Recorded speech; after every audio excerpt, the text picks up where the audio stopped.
So let's talk about motor units.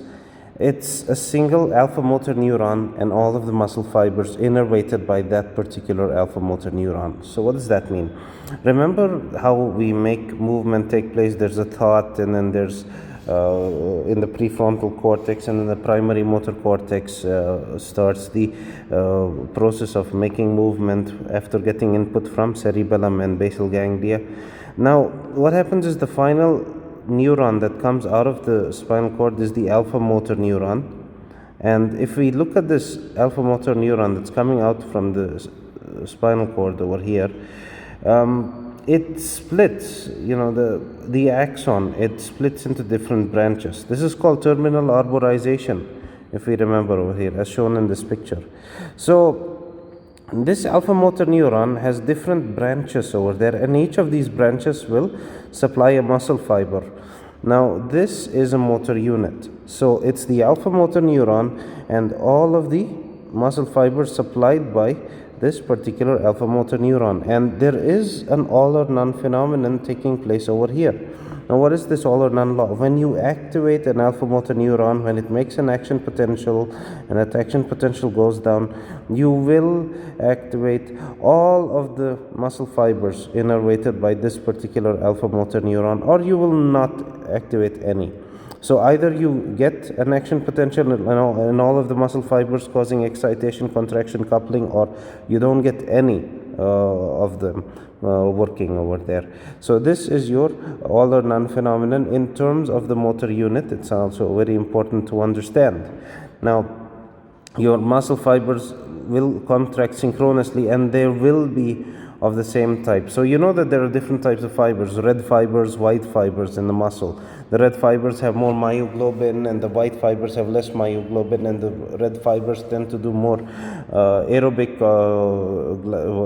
type of breakdown of glucose, while the white fibers, they tend to be more anaerobic in their glycolysis over there. So we'll be talking about these different muscle fibers. The point is, when you have an alpha motor neuron, and it will innervate different muscle fibers, but the muscle fibers will be of the same type.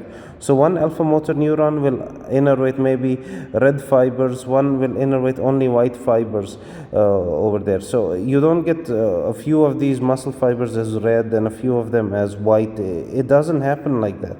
It should always be the same color over there, the same type or category of muscle fibers. Now if you look at the next concept over here, innervation ratio when it comes to motor units. So you look at the alpha motor neuron, it undergoes the branching, the terminal arborization that activates different muscle fibers. Well, this one alpha motor neuron is going to have different muscle fibers supplied by one single. So if we take the ratio of the number of muscle fibers supplied by one alpha motor neuron in the particular muscle, that is the innervation ratio. So here in this picture there are 3 muscle fibers supplied by one alpha motor neuron. You could see in this picture here. That means the innervation ratio is 3. Now that is a very small number. That means when you activate an alpha motor neuron, you're only activating 3 small muscle fibers, which makes a very small increase in the strength of contraction. So this tells you that a low innervation ratio allows for very, very small increments in contraction over there, in strength of contraction, and this helps you to make precise movements. The smaller the innervation ratio, the more precise is the movement over there. For example, in your eyes, your intraocular muscles of the eye, the extraocular muscles of the eye, the ones that control your eye movement when you're following an object, or following a ball that's being thrown away, tracking a ball, or when you're driving a vehicle. You want to keep your eyes focused on something, and it should be precise.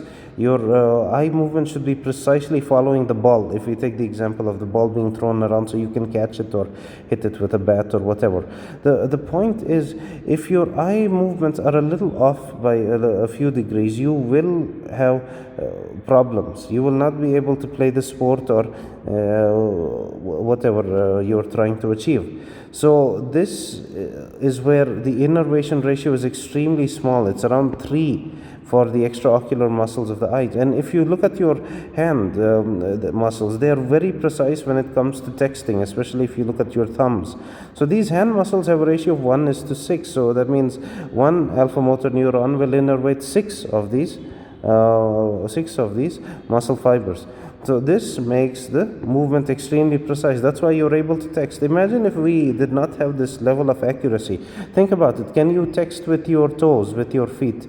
Maybe you might have seen some people on the news who lost their arm and then they trained themselves, but that's not normal. That's not the norm. The point is your hands are extremely accurate when it comes to doing procedures like typing or texting with your phone, or even doing a surgical procedure. You need very precise hand movements over there.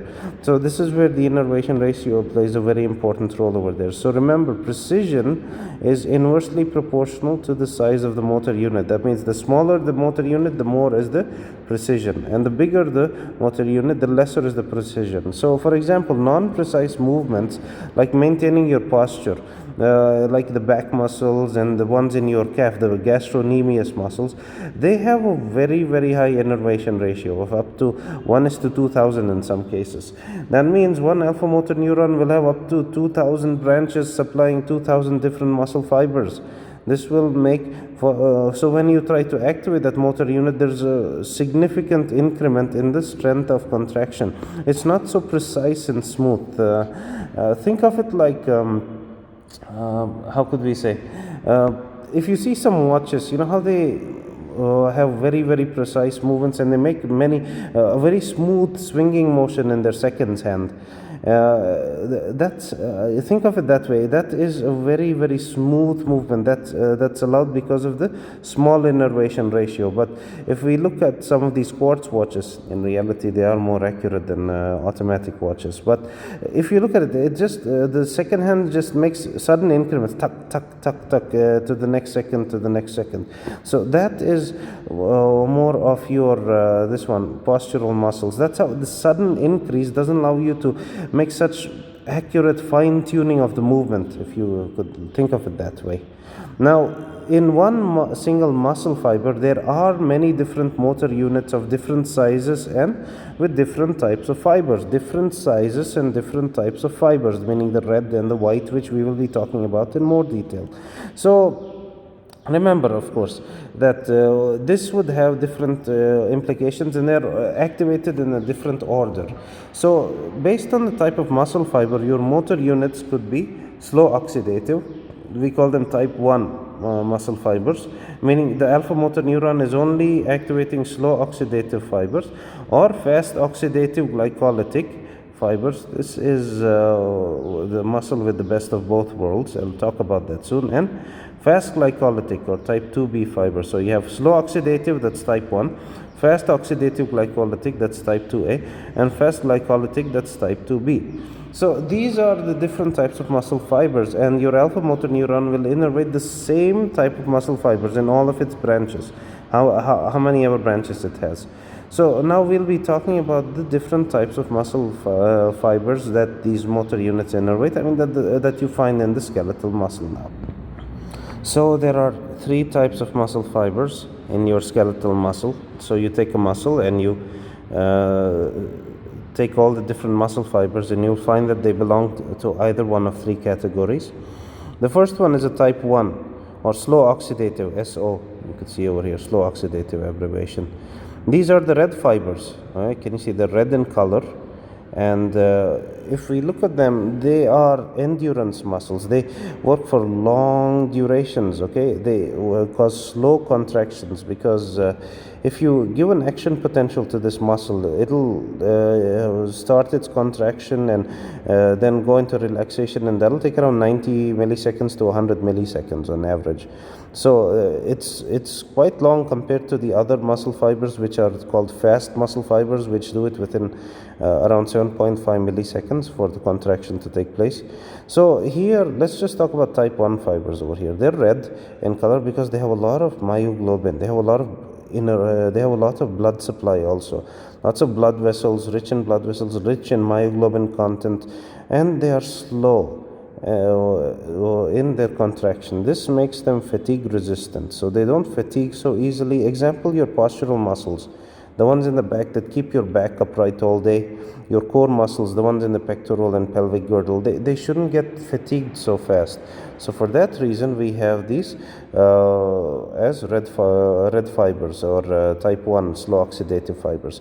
Now look at the name, slow oxidative. So slow refers to the speed of contraction, and oxidative refers to the kind of biochemistry that takes place over here.